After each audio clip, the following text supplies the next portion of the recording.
আসসালামু আলাইকুম। ধরেন আপনার এলাকায় এই মুহূর্তে আপনার পাশ দিয়ে বয়ে চলা নদীতে একটা লাশ ভেসে উঠলো। তখন আপনি তৎক্ষণাৎ পুলিশকে খবর দিলেন যে এই লাশটাকে উদ্ধার করার জন্য, যে এই লাশটা এসে উদ্ধার করে পোস্টমর্টেম করে যে আইনগত প্রক্রিয়া আছে সেগুলো মেনটেন করার জন্য পুলিশ আসলেন।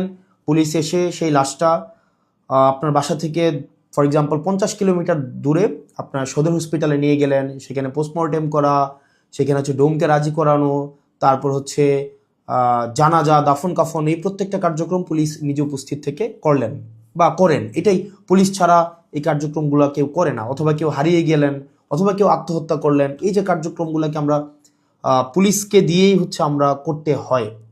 এখন কয়েকটা প্রশ্ন এখানে।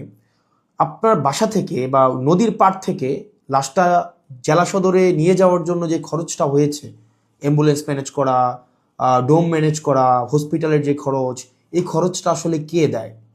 এই খরচটা দেয় হচ্ছে সেখানে নিয়োজিত যিনি দায়িত্বপ্রাপ্ত এসআই, কনস্টেবল বা যিনি যান, পুলিশের যে সদস্য যান, তাকেই কিন্তু এই খরচটা বহন করতে হয়। যেই 10-15 হাজার টাকা খরচ হয়, তাকে এই খরচটা বহন করতে হয়। যদিও সরকারি নিয়ম আছে যে এই খরচটা ফেরত দেওয়া হয়, কিন্তু যেই টাকা খরচ হয় আর যেই টাকা ফেরত দেওয়া হয়, ফর এক্সাম্পল 10,000 টাকা যদি খরচ হয়, সেখানে ফেরত দেওয়া হয় 500, 800, 1,000, 2,000 টাকা। তো সেটা দেখা যায় খরচ হওয়ার তুলনায় প্রাপ্তির যেই ব্যবধান, সেটা দৃশ্যমান অনেক বেশি ব্যবধান। তো এই পুরো খরচটা কিন্তু পুলিশকেই বহন করতে হয়। দ্বিতীয়ত হচ্ছে, আপনি যদি আপনার এলাকার থানাগুলাতে যান, থানাগুলাতে গিয়ে যদি দেখেন যে আপনার এলাকার এসআই, কনস্টেবল বা আপনার যারা সেবা দিয়ে থাকেন যে পুলিশগুলা কোন ধরনের পরিবেশে থাকেন, আপনি বিশ্বাস করেন, যদি আপনি ওই পরিবেশটা দেখেন, আমরা ইউনিভার্সিটিতে যেভাবে গণরুমে ছিলাম, এক রুমে গাদাগাদি করে অনেকজন, ফ্লোরিং করা, শুধুমাত্র তোষকটা থাকতো, উপরে ফ্যান নাই, যথাযথ পয় নিষ্কাশন ব্যবস্থা নাই, তারপরে হচ্ছে ভেন্টিলেশন সিস্টেম নাই। একটা মানবীয় জীবন বলতে যেটা বোঝায়, আপনার থানাগুলোতে পুলিশরা সেই ধরনের পরিবেশে থাকে। এখন একটা পুলিশ আপনার ডিউটি করে এসে রাতে যদি এই ধরনের একটা পরিবেশে ঘুমায়, আমরা কি তার কাছ থেকে প্রত্যাশিত সেবা আমরা কিভাবে এক্সপেক্ট করব? মানে এটা এটা একটা মানবীয় জীবন থানাগুলাতে আসলে পুলিশের জন্য ব্যবস্থা করা হয়েছে। এত বছরেও পুলিশ এই সেবাগুলোতে, এই মৌল মানবিক পুলিশের যেই বেসিক যে সেবাগুলা, সেগুলো এখনো পর্যন্ত কিন্তু সংস্কার করা হয়নি।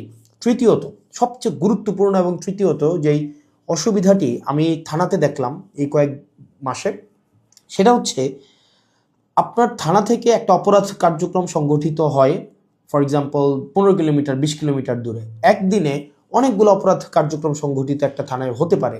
পারিবারিক কলহ, মাদকের সমস্যা, ছিনতাই, ডাকাতি, চুরি, একাধিক সমস্যা সেখানে ঘটতে পারে। এখন প্রশ্ন হচ্ছে, একটা থানায় যদি আমার 16-17টা ইউনিয়ন, 20টা ইউনিয়ন, কোনো কোনো জায়গায় তারও বেশি ইউনিয়ন, প্রত্যেকটা জায়গায় যদি কোনো ধরনের অপরাধ কার্যক্রম সংঘটিত হয়, ধরি 10টা জায়গায় সংঘটিত হইলো বা 5টা জায়গায় সংঘটিত হইলো, আমার এই 5টা জায়গায় কিন্তু তাৎক্ষণিক রেসপন্স করতে হয়।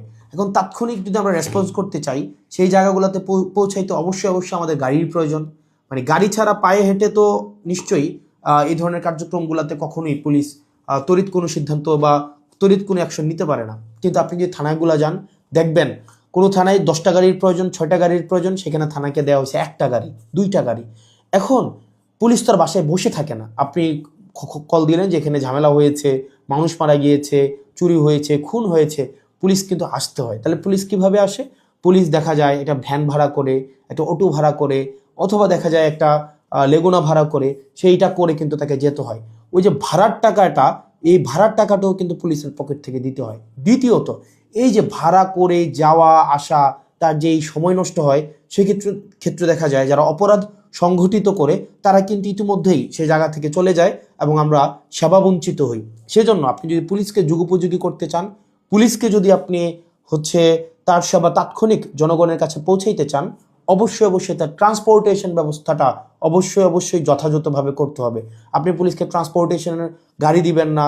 গাড়ি বলতে এখানে একটা পুলিশকে একটা গাড়ি, এটা বোঝানো হয় নাই। একটা কাভার্ড ভ্যান দেন, একটা 10টা পুলিশ একসাথে মুভ করতে পারে।